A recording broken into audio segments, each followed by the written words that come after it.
ಪ್ರಿಯ ವೀಕ್ಷಕರೇ, ಇದು Tirupati express love ಭಾಗ 3. ಭಾಗ 1, 2 ನೋಡಿಲ್ಲ ಅಂದರೆ ಭಾಗ 1, 2 ನೋಡಿ, ಆಮೇಲೆ ಈ ಭಾಗ 3 ನೋಡಿ. ಸಾನ್ವಿ ಅವರೇ, ತುಮಕೂರಲ್ಲಿ ಪ್ಲೇಸ್ಗಳೆಲ್ಲ ತುಂಬ ಚೆನ್ನಾಗಿದಾವಲ್ವಾ ನೋಡೋದಕ್ಕೆ? ಹಾಂ, ಹೌದು ಸಾಗರ್. ತುಂಬ ಪ್ಲೇಸಸ್ ಇದ್ದಾವೆ ತುಮಕೂರಲ್ಲಿ ನೋಡೋವಂಥವು. ದೇವರಾಯನ ದುರ್ಗ ಇದೆ, ಸಿದ್ಧಗಂಗಾ ಸ್ವಾಮಿ ಮಠ ಇದೆ. ಅಲ್ಲಿ ತುಂಬ ಚೆನ್ನಾಗಿದೆ ಸಿದ್ಧಗಂಗಾ ಸ್ವಾಮಿ ಮಠ, ಹೋಗಿ ಬರೋದಕ್ಕೆ ನೋಡೋದಕ್ಕೂ. ಅಲ್ಲೆಲ್ಲ ಮಕ್ಕಳು ತುಂಬ ಜನ ಎಲ್ಲ ಓದ್ತಿದ್ದಾರೆ. ಸೊ ಎಲ್ಲ ಅಲ್ಲಿ ತುಂಬ ಚೆನ್ನಾಗಿದೆ ಮಠನು. ಹಾಗೆಯೇ ನಾಮಚನ್ಮೆ ಕೂಡ ಇದೆ. ಇಲ್ಲಿ ಗೊರವನಹಳ್ಳಿ ಲಕ್ಷ್ಮೀ ಟೆಂಪಲ್, ಅದು ತುಮಕೂರಿಗೆ ಸೇರಿರೋದಾನೆ. ಈ ಥರ ತುಂಬ ಹಲವಾರು ಪ್ಲೇಸಸ್ಗಳು ತುಂಬ ಚೆನ್ನಾಗಿದ್ದಾವೆ, ನೋಡೋದಕ್ಕೆಲ್ಲ ಹೋಗಿ ಬರ್ಬೋದು. ಹಾಂ, ಹೌದು ಸಾನ್ವಿ ಅವರೇ. ಆ ಮಠದಲ್ಲಿ ತುಂಬ ಜನ ಮಕ್ಕಳು ವಿದ್ಯಾಭ್ಯಾಸ ಮಾಡ್ತಿದ್ದಾರೆ, ಅದು ನೋಡಿದ್ದೀವಿ. ತುಂಬ ಚೆನ್ನಾಗಿದೆ ಮಠ ಕೂಡ. ಹಾಗೆ ನಾಮಚನ್ಮೆಯಲ್ಲಿ ಅಲ್ಲೂ ಕೂಡ ಒಂದು ವಿಶೇಷ ಇದೆ. ಶ್ರೀರಾಮಚಂದ್ರ ನಾಮಚನ್ಮೆಗೆ ಬಂದು ಹೋಗಿದ್ದಾರೆ ಅನ್ನೋ ಥರ. ಹಾಗೆಯೇ ದೇವರಾಯನ ದುರ್ಗನೂ ಚೆನ್ನಾಗಿದೆ. ನಮ್ಮ ಗೊರವನಹಳ್ಳಿ ಟೆಂಪಲ್ ಕೂಡ ತುಂಬ ಚೆನ್ನಾಗಿದೆ. ಅಲ್ಲಿ ಶ್ರೀ ಲಕ್ಷ್ಮೀ ದೇವರು ದರ್ಶನ ಮಾಡೋದಕ್ಕೆ ಒಳ್ಳೆಯ ಒಂದು ಚೆನ್ನಾಗಿರ್ತಕ್ಕಂಥ ದೇವಸ್ಥಾನ. ಹಾಂ, ಹೌದು ಸಾಗರ್. ತುಮಕೂರಲ್ಲಿ ಟೂರಿಸ್ಟ್ ಪ್ಲೇಸಸ್ ಎಲ್ಲ ತುಂಬ ಚೆನ್ನಾಗಿದ್ದಾವೆ. ಒಂದು ಫಾರೆಸ್ಟ್ ಏರಿಯಾ ಕೂಡ ಇದೆ ದೇವರಾಯನ ದುರ್ಗ, ಅಲ್ಲೆಲ್ಲ ಹೋಗಿ ಬರೋದಕ್ಕೆಲ್ಲ ಚೆನ್ನಾಗಿದೆ. ದೇವರು ಎಲ್ಲ ಇದೆ, ನೋಡ್ಕೊಂಡು ಬರ್ಬೋದು. ಹಾಂ, ಹೌದು ಸಾಗರ್, ಚಿತ್ರದುರ್ಗದಲ್ಲಿ ಟೂರಿಸ್ಟ್ ಪ್ಲೇಸಸ್ ಎಲ್ಲ ನೋಡೋದಕ್ಕೆ ಚೆನ್ನಾಗಿದಾವಲ್ಲ? ಹಾಂ, ಹೌದು ನಿಹಾರಿಕಾ. ಚಿತ್ರದುರ್ಗನೂ ತುಂಬ ಚೆನ್ನಾಗಿದೆ, ವಾತಾವರಣ ಎಲ್ಲ ತುಂಬ ಚೆನ್ನಾಗಿದೆ. ಅಲ್ಲಿ ಮೈನ್ ಏನಂದರೆ ನಮ್ಮದೊಂದು ಚಿತ್ರದುರ್ಗದಲ್ಲಿ ಹಿಸ್ಟಾರಿಕಲ್ ಪ್ಲೇಸ್ ಇದೆ. ಅಂದರೆ ಅದೇ ಹೇಳಿದ್ರಲ್ಲ ನೀವು, ಕೋಟೆ ಅಂತ. ಆ ಕೋಟೆ ರಾಜ ವೀರ ಮದಕರಿ ನಾಯಕರು ಇದ್ದು ವಾಸ ಆಗಿದ್ದಂತಹ ಒಂದು ಕೋಟೆ ಆಗಿನ ಕಾಲದಲ್ಲಿ. ಸೊ ಅದನ್ನು ನೋಡೋದಕ್ಕೆ ಬಹಳ ಚೆನ್ನಾಗಿದೆ. ಚಿತ್ರದುರ್ಗ ಮೈನ್ ಹೆಸರುವಾಸಿನೇ ಆ ಕೋಟೆಗೆ. ಆ ಕೋಟೆನ ಪ್ರತಿಯೊಬ್ಬರು ನೋಡಬೇಕು. ಯಾಕಂದರೆ ಅಲ್ಲಿ ಒಂದು ಹಿಂದಿನ ಕಾಲದಲ್ಲಿ ರಾಜರ ಆಳ್ವಿಕೆ ಆಗಿರ್ಬೋದು, ಅದ್ರ ಜೊತೆಗೆ ಇನ್ನೊಂದು ಅಲ್ಲೊಂದು ಇನ್ಸಿಡೆಂಟ್ಸ್ ನಡೀತೈತೆ. ಏನಪ್ಪ ಅಂದರೆ ಅದು ಒಣಕೆ ಓಬವ್ವ ಅವರು ಎಷ್ಟೋ ಹೈದರಾಲಿ ಸೈನಿಕರನ್ನ ಸೆದೆ ಬರೆದಿದ್ದಾಳೆ. ಅಂದರೆ ಒಂದು ಹೆಣ್ಣು ಮಹಿಳೆ ಅಷ್ಟೊಂದು ಧೈರ್ಯ ಮಾಡಿ ಅಷ್ಟೊಂದು ಹೈದರಾಲಿ ಸೈನ್ಯನೇ ಉರುಳಿಸಿರ್ತಾಳೆ. ಸೊ ಆ ಥರದೊಂದು ಹೆಸರಿದೆ ಅಲ್ಲಿ ನಮ್ಮ ಕೋಟೆಗೆ. ಅದು ತುಂಬ ಚೆನ್ನಾಗಿದೆ ಕೋಟೆ ನೋಡೋದಕ್ಕೂ. ಹಾಗೂ ಅಲ್ಲೂ ಕೂಡ ಮಠ ಇದೆ. ಅದಾದಮೇಲೆ ಇನ್ನು ಅಲ್ಲಿ ತುಂಬ ಪ್ಲೇಸಸ್ ಕೂಡ ಎಲ್ಲ ಇದ್ದಾವೆ, ನೋಡೋ ಅಂಥ ಟೂರಿಸ್ಟ್ ಪ್ಲೇಸಸ್ಸೂ ಇದ್ದಾವೆ. ಚೆನ್ನಾಗಿದೆ ಚಿತ್ರದುರ್ಗನೂ, ಒಳ್ಳೆಯ ವಾತಾವರಣ. ಸಾಗರ್, ನೀನು ಇನ್ನೊಂದು ಬಿಟ್ಟೆ ಇಂಪಾರ್ಟೆಂಟು, ಅಲ್ಲಿ ಲವ್ ಪಾಯಿಂಟ್ ಕೂಡ ಇದೆ. ಅದು ಜಾಗ ಅಂದರೆ ನನಗೆ ತುಂಬ ಇಷ್ಟ. ಆ ವ್ಯೂ ಚೆನ್ನಾಗಿದೆ, ತುಂಬ ಚೆನ್ನಾಗಿದೆ ನೋಡೋದಕ್ಕೆಲ್ಲ. ಹಾಗೆ ಅಲ್ಲಿ ಜೋಗಿಮಟ್ಟಿ ಅಂತ ಕೂಡ ಇದೆ. ಆ ಜೋಗಿಮಟ್ಟಿನೂ ಚೆನ್ನಾಗಿದೆ ದುರ್ಗದಲ್ಲಿ. ಜೊತೆಗೆ ನಮ್ಮ ಹತ್ರ ಇರ್ತಕ್ಕಂಥ ಹಿರಿಯೂರಲ್ಲಿ ಮಾತ್ರ ಮಾರಿಕಣಿಮೆ ಡ್ಯಾಮ್ ಇದೆ. ಅದು ವಾಣಿ ವಿಲಾಸ ಸಾಗರ, ಆ್ಯಕ್ಚುಲಿ ಅದನ್ನು ಮಾರಿಕಣಿಮೆ ಡ್ಯಾಮ್ ಅಂತ ಕರೀತಾರೆ. ಅದು ಕೂಡ ಡ್ಯಾಮ್ ತುಂಬ ಚೆನ್ನಾಗಿದೆ. ಅವಾಗಿನ ಕಾಲದಲ್ಲೇ ಅದನ್ನು ಕಟ್ಟಿರ್ತಕ್ಕಂಥದ್ದು. ತುಂಬ ನಮ್ಮ ಅಕ್ಕಪಕ್ಕ ಹಳ್ಳಿಗಳಿಗೆಲ್ಲ ಅದರಿಂದ ತುಂಬ ಅನುಕೂಲ ಇದೆ ಡ್ಯಾಮಿಂದ. ಹೌದಾ? ಚಿತ್ರದುರ್ಗದಲ್ಲಿ ನೋಡಿ ಎಷ್ಟೊಂದು ಪ್ಲೇಸ್ ಇದ್ದಾವೆ. ನೆಕ್ಸ್ಟ್ ಟೈಮು ಒಂದು 2-3 ದಿನ ಟ್ರಿಪ್ ಮಾಡೋಣ, ಚಿತ್ರದುರ್ಗದಲ್ಲೆಲ್ಲ ಅಡ್ಡಾಡ್ಕೊಂಡು ಬಂದ್ಬಿಡೋಣ. ಎಲ್ಲ ಪ್ಲೇಸಸ್ ಎಲ್ಲ ನೋಡಬೇಕು ನಾವು ಚಿತ್ರದುರ್ಗದವು, ಅದಕ್ಕೋಸ್ಕರ. ಅಯ್ಯೋ ನಿಹಾರಿಕಾ, ಬನ್ನಿ, ಖಂಡಿತ ನೀವು ಬರ್ತೀರಂದರೆ ನಾವೆಲ್ಲ ಪ್ಲೇಸ್ ಎಲ್ಲ ತೋರಿಸಲ್ಲ ಅಂತೀವಾ ಹೇಳಿ? ಓಕೆ ಸಂಪತ್, ಖಂಡಿತ ಬರ್ತೀವಿ ಹೇಳಿ. ಯಾಕೋ ಸಂಪತ್, ಲವ್ ಪಾಯಿಂಟ್ ನನಗೆ ತುಂಬ ಇಷ್ಟ, ಆ ವ್ಯೂ ನನಗೆ ತುಂಬ ಇಷ್ಟ ಅಂತ ಹೇಳಿದೆ. ಯಾಕೆ ಅಷ್ಟೊಂದು ಇಷ್ಟನಾ ಆ ಪ್ಲೇಸ್? ಹೌದು ಸಾನ್ವಿ, ಆ ವ್ಯೂ ತುಂಬ ಚೆನ್ನಾಗಿರುತ್ತೆ ನೋಡೋದಕ್ಕೆ. ಅದರಲ್ಲೂ ಲವರ್ಸ್ ಹೋದರೆ ಇನ್ನೂ ಚೆನ್ನಾಗಿರುತ್ತೇನೋ ಅನ್ನೋ ಒಂದು ಕಾನ್ಸೆಪ್ಟ್ನಲ್ಲಿ ನಾನು ಹೇಳಿದೆ ಅಷ್ಟೇ. ಯಾಕೆ ಸಾಗರ್, ಯಾರನ್ನ ಲವ್ ಮಾಡಿಲ್ವಾ ನೀವು? ಹಂಗಾರೆ ಆ ವ್ಯೂ ಪಾಯಿಂಟ್ ಯಾರನ್ನ ಕರ್ಕೊಂಡು ಹೋಗಿಲ್ವಾ ನೀವು? ಇಲ್ಲ ನಿಹಾರಿಕಾ, ನಮ್ಮಂತರನ್ನೆಲ್ಲ ಯಾರು ಲವ್ ಮಾಡ್ತಾರೆ ಬಿಡ್ರಿ. ಸಾಗರ್, ನಿಜ ಹೇಳಿ ಸಾಗರ್, ಸಂಪತ್ ಯಾರನ್ನ ಲವ್ವೇ ಮಾಡಿಲ್ವಾ ಹಂಗಾರೆ? ಹೇಳಿ ಸಾಗರ್, ಯಾಕಂದರೆ ನೀವು ಅವ್ರ ಫ್ರೆಂಡ್ ಅಲ್ವಾ, ನಿಮಗೆಲ್ಲ ಗೊತ್ತಿರುತ್ತೆ. ಅವ್ರು ಮಾತಾಡೋದೆಲ್ಲ ನೋಡಿದ್ರೆ ಯಾರನ್ನೂ ಲವ್ವೇ ಮಾಡಿಲ್ಲ ಅನ್ನೋ ಥರ ಹೇಳ್ತಿದ್ದಾರೆ. ಹೇಳಿ ಸಾಗರ್. ಇಲ್ಲ ನಿಹಾರಿಕಾ, ಆ ಥರ ಅಲ್ಲ ಬಿಡು ನಮ್ಮಚ್ಚ. ಅವನೇನೋ ಆ ಥರ ಇದ್ದರೆ ನನ್ನ ಹತ್ರ ಹೇಳ್ಕೊಳ್ಳೋನು, ಹಂಗೆಲ್ಲ ಏನಿಲ್ಲ ಬಿಡು ನಿಹಾರಿಕಾ. ಯಾಕಂದರೆ ನಾವು ಜೊತೆಗೆ ಅಡ್ಡಾಡ್ತೀವಲ್ಲ, ಸುಮ್ಮನೆ ಜೋರಾಗಿ ಎಲ್ಲರಿಗಿನ್ನ ಜೋರಾಗಿ ಮಾತಾಡ್ತಾನೆ, ಎಲ್ಲರ ಜೊತೆನೂ ಚೆನ್ನಾಗಿ ಮಿಂಗಲ್ ಆಗಿರ್ತಾನೆ ಅಷ್ಟೇ. ಅಷ್ಟು ಬಿಟ್ಟರೆ ಬೇರೆ ಏನಿಲ್ಲ. ಓ ಹೌದಾ? ಓಕೆ. ನಿಹಾರಿಕಾ, ಯಾಕೆ ನಿನ್ಗೆ ಯಾರನ್ನೂ ಲವ್ ಮಾಡಬೇಕಂತ ಅನ್ನಿಸ್ಲಿಲ್ವಾ ನಿಹಾರಿಕಾ? ಏನೋಪ್ಪ ಗೊತ್ತಿಲ್ಲ, ನೀವೇನೋ ಕ್ವಶನ್ ಕೇಳ್ತಾ ಇದ್ದೀರಾ. ಯಾಕೆ ಈ ಕ್ವಶನ್ ಯಾಕೆ ಇವಾಗ ಬಂತು? ಜಸ್ಟ್ ಫಾರ್ ಕ್ಯಾಜುವಲ್ ಅಷ್ಟೇ ನಿಹಾರಿಕಾ, ಕೇಳಿದೆ ಅಷ್ಟೇ. ಹೌದಾ? ಬಿಡಿ ಕೇಳಿದ್ರಲ್ಲಿ ತಪ್ಪೇನಿಲ್ಲ. ಸಂಪತ್, ನಿಹಾರಿಕಾ ಕೆಲವೊಂದೊಂದು ಕನ್ಸಿಟ್ಕೊಂಡಿದ್ದಾಳೆ ಕಣೋ, ನಾನು ಲವ್ ಮಾಡೋ ಹುಡುಗ ಹಿಂಗಿರಬೇಕು ಅಂತ. ಸೊ ಅದರಿಂದ ಮೇ ಬಿ ಅವಳು ವೆಯ್ಟ್ ಮಾಡ್ತಿರ್ಬೋದೇನಪ್ಪ ಹುಡುಗನಿಗೆ, ಯಾರಾದರೂ ಸಿಗ್ತಾರಾ ಆ ಥರ ಅಂತ. ಸಾನ್ವಿ ಸುಮ್ಮನಿರೆ, ಅವ್ರ ಹತ್ರ ಎಲ್ಲ ಏನೋ ಕೇಳ್ತೀಯ ಹಂಗಂತ. ನಿಂಗೆ ಅದಕ್ಕೆ ಕಣ ಏನು ಹೇಳೋಕೆ ಹೋಗ್ಬಾರ್ದು. ಯಾವಾಗಾದ್ರೂ ಫ್ರೀ ಇದ್ದಾಗ ಮಾತಾಡ್ಬೇಕಾದ್ರೆ ಈ ಥರ ಹೇಳಿರ್ತೀನಪ್ಪ, ಅದನ್ನು ಇಲ್ಲಿ ಹಿಂಗೆ ಹೇಳ್ಬೇಕಾ ನೀನು? ಏನೋಪ್ಪ ನೀನು ಹೇಳಿದ್ದೆ ನಾನು ಹೇಳ್ತಾ ಇದ್ದೀನಿ.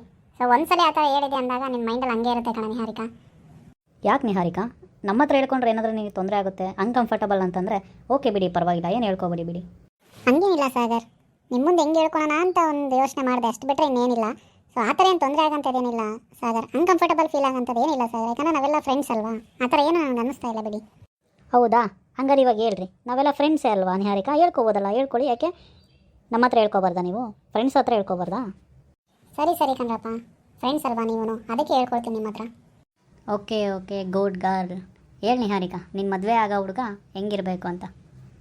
ಮಚ್ಚ, ನಿಹಾರಿಕಾ ಇವಾಗ ಅವಳು ಮದುವೆ ಆಗ ಹುಡುಗ ಹೆಂಗಿರ್ಬೇಕಂತ ಹೇಳ್ಕೊಳ್ತಾಳೆ ಮಚ್ಚ. ಏನು ಹೇಳ್ತಾಳೆ ಕೇಳೋನಿರಿ ಈಗ. ಸರಿ ಸರಿ ಕೇಳಪ್ಪ, ನಿನ್ಗೇನಾದರೂ ಹೆಲ್ಪ್ ಆಗ್ಬೋದೇನೋ ಇದರಿಂದ. ಹೆಂಗೋ ಸಮಯ ಕೂಡ ಬರ್ತಾಯಿದೆ, ಬೇಗ ಬೇಗ ಕೇಳು. ನಾನು ಪ್ರೀತಿ ಮಾಡೋ ಹುಡುಗ ಯಾವ ಥರ ಇರಬೇಕು ಅಂತಂದರೆ, ಅವನೆಷ್ಟು ಪ್ರೀತಿ ಮಾಡ್ತಾನೋ ಅದಕ್ಕಿಂತ ಜಾಸ್ತಿ ನನ್ನನ್ನು ಪ್ರೀತಿ ಮಾಡಬೇಕು. ನಾನು ಪ್ರೀತಿ ಮಾಡೋ ಹುಡುಗ ದೇವ್ರ ಮೇಲೆ ಎಷ್ಟು ನಂಬಿಕೆ ಇಟ್ಟಿರ್ತಾನೋ ಅದಕ್ಕಿಂತ ಜಾಸ್ತಿ ನನ್ನ ಪ್ರೀತಿ ಮೇಲೆ ನಂಬಿಕೆ ಇಟ್ಕೊಂಡಿರಬೇಕು. ನನ್ನ ಪ್ರೀತಿ ಮಾಡೋ ಹುಡುಗ ಅವನ ಹತ್ರ ಕಾರ್ ಇದೆಯೋ ಬೈಕ್ ಇದೆಯೋ ಅಂತ ಏನು ನೋಡೋಕೆ ಹೋಗಲ್ಲ ನಾನು. ಆದರೆ ನನಗೆ ಕಾಲು ನೋವು ಅಂತ ಬಂದಾಗ ಎತ್ಕೊಂಡು ಓಡಾಡಿಸಿದ್ರೆ ಸಾಕು. ನಾನು ಪ್ರೀತಿ ಮಾಡೋ ಹುಡುಗನ ಹತ್ರ ದೊಡ್ಡದು ಬಂಗ್ಲೆ ಇದೆಯಾ ಅಂತ ಏನು ನೋಡೋಕೆ ಹೋಗಲ್ಲ. ಅವನ ಹತ್ರ ಇರೋ ಚಿಕ್ಕ ಮನೆ ಆಗಲಿ, ಅವ್ನು ಕೊಡೋ ಪ್ರೀತಿ ಮಾತ್ರ ದೊಡ್ಡ ಬಂಗ್ಲೆ ಥರ ಇರಬೇಕು. ನಾನು ಪ್ರೀತಿ ಮಾಡೋ ಹುಡುಗ ನನಗೆ ಒಡವೆ ಕೊಡಿಸ್ಲಿಲ್ಲ ಅಂದರೂ ಪರವಾಗಿಲ್ಲ, ಬಂಗಾರ ಕೊಡಿಸ್ಲಿಲ್ಲ ಅಂದರೂ ಪರವಾಗಿಲ್ಲ, ಆದರೆ ಅವ್ನು ಕಟ್ಟೋ ತಾಳಿ ಅರಿಶಿನ ಬೋಟಲ್ಲಿ ಕಟ್ಟಿದ್ರು ನಾನು ಕಟ್ಟಿಸ್ಕೊಳ್ತೀನಿ. ನಾನು ಪ್ರೀತಿ ಮಾಡೋ ಹುಡುಗ 3 ಹೊತ್ತು ಊಟ ಕೊಡಲಿಲ್ಲ ಅಂದರೂ ಪರವಾಗಿಲ್ಲ, ನಾನು ಸಾಯೋವರೆಗೂ ಪ್ರೀತಿ ಕೊಟ್ಟರೆ ನಂಗೆ ಅಷ್ಟೇ ಸಾಕು. ಈ ಥರ ಪ್ರೀತಿ ಮಾಡೋ ಹುಡುಗ ಸಿಕ್ಕಿದ್ರೆ ಖಂಡಿತ ನಾನು ಪ್ರೀತಿ ಮಾಡ್ತೀನಿ.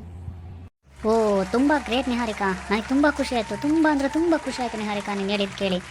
ಓ ಮೈ ಗಾಡ್, ಈ ಥರ ಪ್ರೀತಿ ಮಾಡೋ ಹುಡುಗಿನ ಯಾರು ತಾನೇ ಪ್ರೀತಿ ಮಾಡಲ್ಲ ಹೇಳು ನಿಹಾರಿಕಾ. ತುಂಬ ಖುಷಿ ಆಯಿತು ನಿಹಾರಿಕಾ ನೀನು ಹೇಳಿದ್ದು ಕೇಳಿ. ನಾನು ತುಂಬ ಎಕ್ಸೈಟ್ ಆಗಿದ್ದೀನಿ ನಿಹಾರಿಕಾ. ಓ ಸೂಪರ್ ಗ್ರೇಟ್ ನಿಹಾರಿಕಾ, ನೀವು ನಿಜವಾಗೂ ತುಂಬ ಗ್ರೇಟು. ಈ ಥರ ಒಂದು ಆಸೆ ಇದೆಯಾ ನಿಮಗೆ?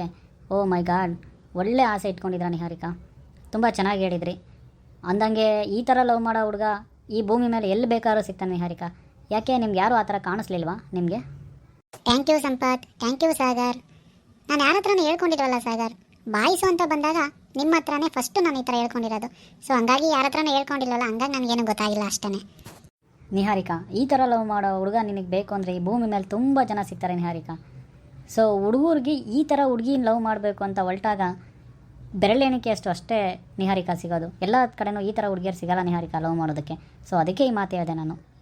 ಓ ಹೌದಾ, ಓಕೆ. ಬಟ್ ಎಲ್ಲ ಹುಡುಗಿಯರಿಗೂ ಅವ್ರದ್ದೇದಂಥ ಒಂದು ಕನಸು ಆಸೆ ಇರುತ್ತೆ. ಬಟ್ ನನಗೆ ಈ ಥರ ಒಂದು ಕನಸು ಆಸೆ ಇದೆ ಅಷ್ಟೇ ಸಾಗರ್. ಅದನ್ನು ನಿಮ್ಮ ಹತ್ರ ಹೇಳ್ಕೊಂಡೆ ಅಷ್ಟೇ. ಓಕೆ ತುಂಬ ಚೆನ್ನಾಗಿ ಹೇಳಿದ್ರಿ. ನನಗೇನೋ ತುಂಬ ಇಷ್ಟ ಆಯಿತು ನಿಹಾರಿಕಾ ನೀವು ಹೇಳಿದ್ದು. ನಿಹಾರಿಕಾ, ನೀನು ಕೇಳೋ ಥರ ಹುಡುಗರು ಈ ಭೂಮಿ ಮೇಲೆ ತುಂಬ ಜನ ಸಿಗ್ತಾರೆ ನಿಹಾರಿಕಾ. ಅಷ್ಟೇ ಯಾಕೆ, ನಿನ್ನ ಅಕ್ಕಪಕ್ಕನೇ ಇರ್ಬೋದೇನೋ ನಿಹಾರಿಕಾ, ಬಟ್ ನಿನಗೆ ಗೊತ್ತಾಗ್ತಿಲ್ಲ ಅಷ್ಟೇ. ಈ ಥರ ಪ್ರೀತಿ ಮಾಡೋ ಹುಡುಗರು ನಿನಗೆ ಭೂಮಿ ಮೇಲೆ ಎಲ್ಲಿ ಬೇಕಾದ್ರೂ ಸಿಗ್ತಾರೆ ನಿಹಾರಿಕಾ. ಬಟ್ ನಿನ್ನ ಥರ ಇರೋ ಹುಡುಗಿನ ಪ್ರೀತಿ ಮಾಡಬೇಕು ಅಂತಂದರೆ ಈ ಭೂಮಿ ಮೇಲೆ ಸಿಗೋದೇ ಕಮ್ಮಿ ಆಗಿಬಿಟ್ಟೈತೆ ನಿಹಾರಿಕಾ. ಸೊ ಅದಕ್ಕೆ ಈ ಮಾತು ಹೇಳ್ತಾ ಇದ್ದೀನಿ. ನಿನ್ನ ಅಕ್ಕಪಕ್ಕನೇ ಯಾರಾದರೂ ಇರ್ಬೋದೇನೋ ಈ ಥರ ಹುಡುಗರು, ನೋಡಿ ಒಂದ್ಸಲಿ. ಹಾಂ, ನನ್ನ ಅಕ್ಕಪಕ್ಕನಾ? ಎಲ್ಲಿ ಸಂಪತ್? ಇಲ್ಲಿ ಯಾರು ಕಾಣ್ತಾನೆ ಇಲ್ಲ. ನಿಹಾರಿಕಾ, ನಾನು ಹೇಳಿ ನಿನ್ನ ಅಕ್ಕಪಕ್ಕ ಅಂತಂದರೆ ನಿನ್ನ ಸುತ್ತಮುತ್ತ ಯಾರಾದರೂ ನಿನಗೆ ಗೊತ್ತಿರೋರು ಇರ್ಬೋದಲ್ಲ ಅಂತ ಹೇಳಿದೆ ಅಷ್ಟೇ. ಓ ಹೌದಾ ಸಂಪತ್? ಇಲ್ಲ ಸಂಪತ್, ಆ ಥರ ಯಾರು ನನಗೆ ಗೊತ್ತಿರೋರಿಲ್ಲ ಸಂಪತ್. ಆ ಥರ ಗೊತ್ತಿರೋರು ಯಾರನ್ನ ನನಗೆ ಸಿಕ್ಕಿದ್ರೆ ಖಂಡಿತ ನಾನು ಆ ಥರ ಲವ್ ಮಾಡ್ತಾ ಇದ್ನೇನೋ. ಬಟ್ ಯಾರೂ ಸಿಕ್ಕಿಲ್ಲ ಸಂಪತ್ ಇಲ್ಲಿವರೆಗೂ. ಅದಕ್ಕೆ ವೆಯ್ಟಿಂಗಲ್ಲಿದ್ದೀನಿ. ಮಚ್ಚ, ಇವಳು ವೆಯ್ಟಿಂಗಲ್ಲಿದ್ದಾಳಂತೆ ಕಣೋ. ಹೆಂಗೋ ಬಿಡು ಮಚ್ಚ, ನನಗೂ ಕಾಲ ಕೂಡ ಬತ್ತಿದ್ದಂಗೈತೆ. ಏನೋ ಒಂದು ಸ್ವಲ್ಪ ನಾನು ಟ್ರೈ ಮಾಡ್ತೀನಿ ನಾನು ನಿಹಾರಿಕಾಗೆ ಪ್ರಪೋಸ್ ಮಾಡೋಕ್ಕೆ. ಏನು ಮಾಡ್ತಾಳೋ ಏನಿಲ್ವೋ ನೋಡೋಣ ಇರು, ಇನ್ನೂ ಟೈಮ್ ಇದೆಯಲ್ಲ, ಮುಂದೆ ಏನಾಗುತ್ತೆ ಅಂತ ಕಾದು ನೋಡೋಣ. ಸರಿ ಮಚ್ಚ, ಆಲ್ ದಿ ಬೆಸ್ಟ್. ನನಗೇನೋ ಖುಷಿ ಆಯಿತು ಮಚ್ಚ ನಿಹಾರಿಕಾ ಹೇಳಿದ್ದು ಕೇಳಿ. ಪಕ್ಕ ಆಗುತ್ತೆ. ನೀನು ಟ್ರೈ ಮಾಡು ಮಚ್ಚ, ಒಳ್ಳೆಯದಾಗಲಿ, all the best. Thank you ಕಣೋ ಮಚ್ಚ ಥ್ಯಾಂಕ್ ಯು. ಸಾಗರ್, ನಾವು ಅವಾಗ ಎಲ್ಲಿಗೆ ಬಂದ್ವಿ? ಮಾತಾಡ್ತಾ ಟೈಮ್ ಹೋಗ್ತಿರೋದೇ ಗೊತ್ತಾಗ್ತಿಲ್ಲಪ್ಪ. ತುಂಬ ಸ್ಪೀಡಾಗಿ ಹೋಗ್ತಿದೆ ಟೈಮು. ಎಲ್ಲಿದ್ದೀವಿ ಸಾಗರ್ ನಾವು ಅವಾಗ? ಟ್ರೈನ್ ಇವಾಗ ಬಂಗಾರಪೇಟೆನಲ್ಲಿದೆ ಸಾನ್ವಿ. ಬಂಗಾರಪೇಟೆಗೆ ಬಂದಿದ್ದೀವಿ ಈಗ. ನಿಯರ್ ಇನ್ನೊಂದು 5 ಕಿಲೋಮೀಟರ್ಸ್ ಇದೆ ಬಂಗಾರಪೇಟೆ. ಓ ಹೌದಾ, ನೋಡು ಎಷ್ಟು ಬೇಗ ಬಂಗಾರಪೇಟೆಗೆ ಬಂದುಬಿಟ್ವಿ. ಟ್ರೈನ್ ಹೋಗ್ತಿರೋದು ಗೊತ್ತಾಗ್ತಿಲ್ಲ, ಟೈಮ್ ಹೋಗ್ತಿರೋದು ಗೊತ್ತಾಗ್ತಿಲ್ಲ. ನಮ್ಮ ಫ್ರೆಂಡ್ಶಿಪ್ ಯಾವ ಥರ ಹೋಗ್ತಾಯಿತ್ತು ಅನ್ನೋದು ನನಗೆ ಗೊತ್ತಾಗ್ತಿಲ್ವಲ್ಲ ಸಾಗರ್. ಅಷ್ಟು ಚೆನ್ನಾಗಿದೆ ಅಲ್ವಾ ನಮ್ಮ ಫ್ರೆಂಡ್ಶಿಪ್ ಈಗ? ಹೌದು ಸಾನ್ವಿ, ತುಂಬ ಚೆನ್ನಾಗಿದೆ. ಟ್ರೈನ್ ಇವಾಗ ಬಂಗಾರಪೇಟೆಗೆ ಬಂದಿದೆ.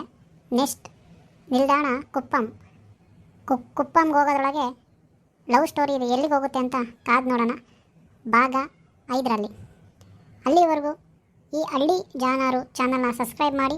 ಈ ವಿಡಿಯೋ ನಿಮ್ಗೆ ಇಷ್ಟ ಆಗಿದ್ದರೆ ಲೈಕ್ ಕೊಡಿ, ಶೇರ್ ಮಾಡಿ ಹಾಗೂ ಕಾಮೆಂಟ್ ಕೂಡ ಬರೀರಿ. ಧನ್ಯವಾದಗಳು.